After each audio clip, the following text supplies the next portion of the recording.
أسعد الله أوقاتكم بكل خير مشاهدينا الكرام، أحييكم من الفضائية الإريترية وأقدم لحضراتكم نشرة الأخبار نستهلها كالمعتاد بأهم وأبرز ما جاء فيها.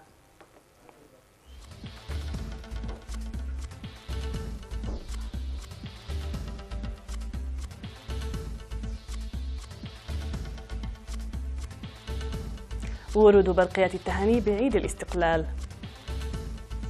اختتام المنافسات الموسيقية والرقصات المنتظمة بمناسبة عيد الاستقلال. إكمال استعدادات احتفالات الاستقلال في إقليم القاشبركة. حداد وطني في كوبا بعد مقتل أكثر من 100 شخص في تحطم طائرة. قتلى في انفجارات باستاد بأفغانستان. واختبار دم لمرضى السكري قد ينهي حقن الأنسولين اليومية.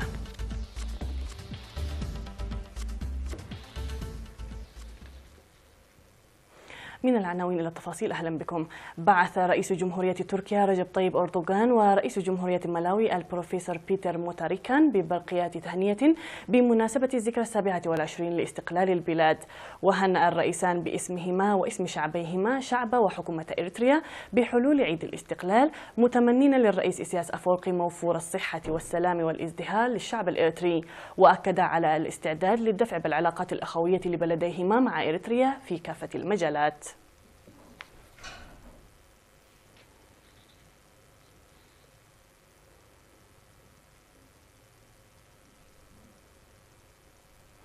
اختتمت في 18 من مايو الجاري في مراسم الاحتفال الذي نظم في ساحة الفاتح من سبتمبر المنافسات الموسيقية والرقصات الجارية بمناسبة الاحتفال بالذكرى 27 لعيد الاستقلال التي استغرقت 3 أشهر. وتوضح المعلومات بأن المنافسات جرت في 3 مراحل شارك فيها 15 فرق في الموسيقى و7 فرق في الرقصات. ومنحت فرقة أسر الموسيقية مبلغ 90,000 نقفة لحلولها في المرتبة الأولى في الفرق الموسيقية، وفرقة بنفر 60,000 نقفة للمرتبة الثانية، وفرقة كواخب تريم 50,000 نقفة للمرتبة الثالثة. وفي فرق الرقص جاءت فرقة سينيت أولا وحازت على 40,000 نقفة، وفرقة كواخب تريم ثانيا وحصلت على 30,000 نقفة، وفرقة بنفير ثالثا وحصلت على 20,000 نقفة. كما حاز في المناسبة الفنان رزن ألم كأفضل فنان شاب، وتسفيت حاجوس أفضل موسيقي شاب، وأبيب حيلآب أفضل ملحن شاب، وإيفن مبرهتو أفضل راقص، والسيد سمعون رأيا أفضل مخرج للرقصات. وأوضح المشاركون في المناسبة بأنها كانت جذابة تنمي روح المنافسة الشريفة. من جهة أخرى قدمت فرقة أسوان المصرية عرضا يوم 17 من مايو بسينما روما بمناسبة أعياد الاستقلال. هذا وستنظم مساء اليوم حفلات فنية في الشوارع والقاعات ودور السينما بمناسبة الذكرى 27 للاستقلال.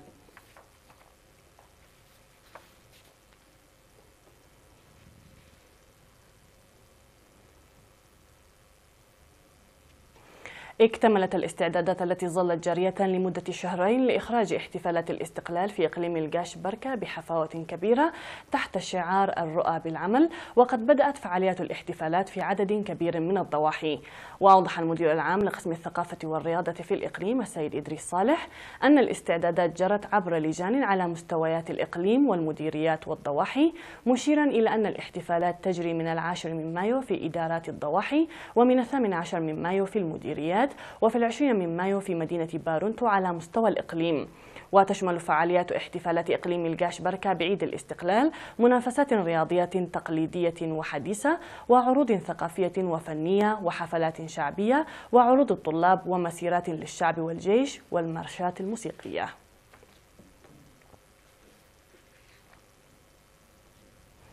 نظمت برامج ترفيهية في ضاحيتي قشات ودعرو قولوس بالإقليم الأوسط بمناسبة الذكرى 27 للاستقلال. قدمت العرض فرقة مسرة هتانات لتعريف الأطفال بلغة مبسطة بالثقافة والتراث والقيم والتاريخ. وستنظم برامج مماثلة يومي 19 و20 من مايو في شارع الحرية بمدينة أسمرة.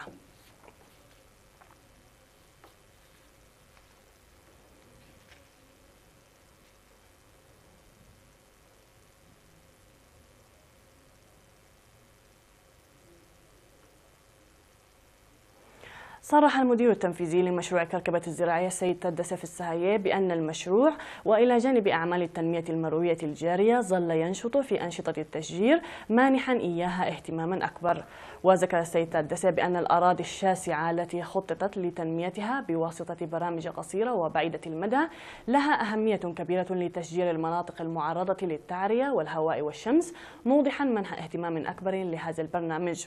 وأوضح بأن 30,000 شتلة قورست من قبل وصلت إلى مستوى جيد، مشيرا إلى مواصلة العمل حتى يعم أطراف المشروع بالكامل مستقبلا. وفي غضون ذلك أوضح السيد تادسي بأن 3,000 أشجار المانجو التي غرست في منتصف العام الماضي في 30 هكتار بالمشروع وصلت إلى مستوى مزدهر، كما وصل القطن المزروع في 80 هكتار إلى مستوى الحصاد. وأفاد بأن سكان المناطق ووفق البرنامج الصادر لاستفادة المواطنين تلقى في العام الماضي حوالي 500 مواطن خدمات الزراعة وما يتماشى معها، ونتيجة لذلك حصدوا إنتاجهم حسب الجهود التي بذلوها. وفي الختام أشار السيد تادسي إلى أن المشروع وضع خطة استراتيجية ينظر إليها على مستوى البلاد، وضعا في الاعتبار الثروات المائية والأراضي التي تنفذ مستقبلا، موضحا الدفع بأعمال التشجير الجادة.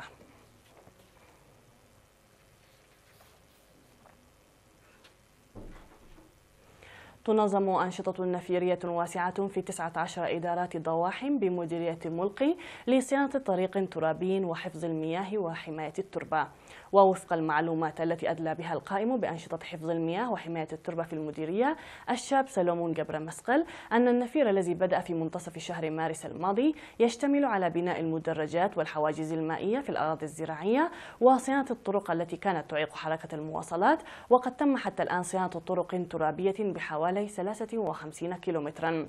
في غضون ذلك أوضح مراسل إيرينا تنظيم نفير لنظافة ضواحي مدينة مصوع طوالت وداخل المدينة وعداقة وكتمية وقرار وكامبو مارتا وحطملو وأمكلو والشواطئ البحرية. شارك فيه الموظفون العاملون في مختلف المؤسسات الحكومية وشركات البناء والتنمية والاتحادات الوطنية والمواطنين. وأشارت المعلومات الواردة إلينا من مدينة دق أمحري ومديرية سجنيتي إلى تنظيم أنشطة نفيرية فعالة تركزت حول حفظ المياه وحماية التربة.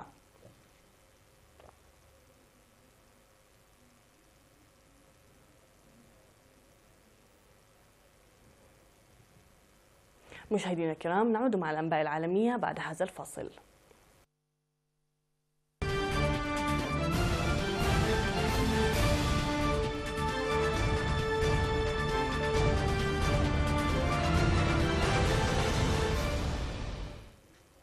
على الصعيد العالمي، أعلنت كوبا الحداد الوطني ليومين اعتبارا من اليوم السبت غداة حادث تحطم طائرة ركاب أسفر عن سقوط 107 قتلى و3 جرحى في حالة حرجة في ظروف لم تعرف بعد.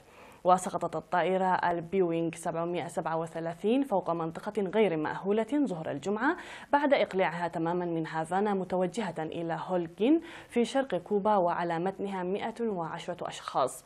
وذكرت وسائل الإعلام الحكومية أن الطائرة كانت تقل 104 من المسافرين معظمهم من الكوبيين وأفراد الطاقم الستة وهم مكسيكيين. وأوضحت السلطات أن 3 نساء فقط نجوا من الحادث لكنهن في حالة حرجة.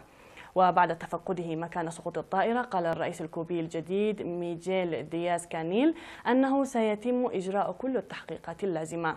من جهته أصدر راؤول كاسترو توجيهات وعبر عن تعازيه لأسر ضحايا الكارثة. وأعلنت الإدارة العامة المكسيكية للطيران المدني عن إرسال فريق من الخبراء لمساعدة السلطات الكوبية في التحقيق.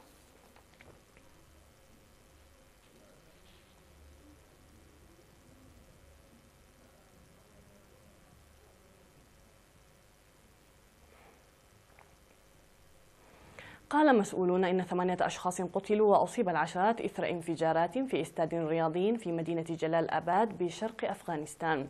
وقال عضو مجلس محلي إن الانفجارات وقعت في استاد لكرة القدم كان يستضيف مباراة كريكت في بداية شهر رمضان.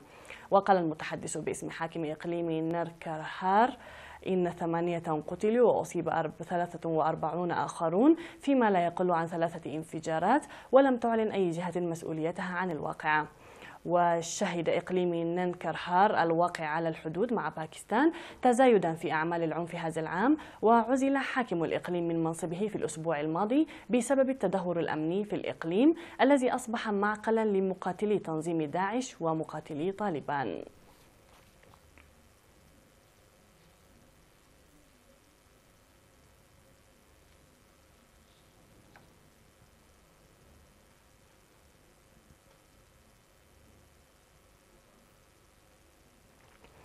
طور أطباء في اسكتلندا اختبارا بسيطا للدم يعتقدون أن من شأنه السماح لبعض المصابين بمرض السكري من النوع الأول بالتخلي تماما عن جرعات الإنسولين. ويقول الفريق الطبي بمستشفى ويسترن جنرال إن الاختبار تمكن من رصد تحورات مختلفة من هذا المرض لم تكن معروفة من قبل، وتم إعداد برنامج فحص روتيني بعدما اكتشف مسعفون إصابة مريض بنوع وراثي من مرض السكري. ويقول الأطباء إن الفحص أظهر نتائج تحويلية تعني لبعض المرضى نهاية للحقن اليومية بالأنسولين.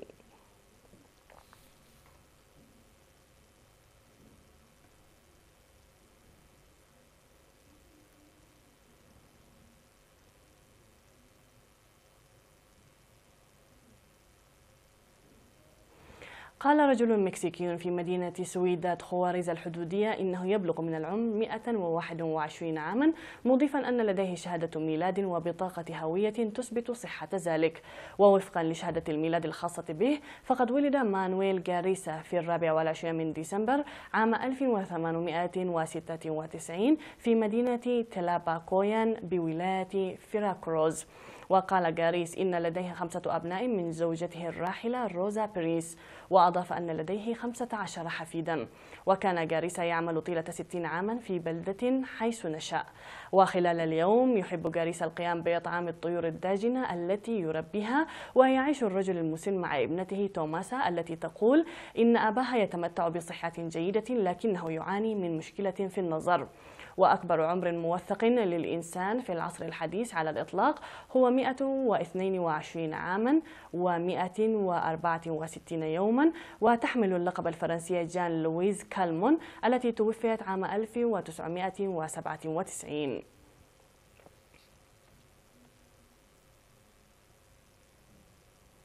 هكذا مشاهدينا الكرام نكون قد وصلنا وإياكم إلى نهاية النشرة. شكرا لكم على حسن المتابعة، وقتا ممتعا نتمناه لكم مع بقية برامجنا.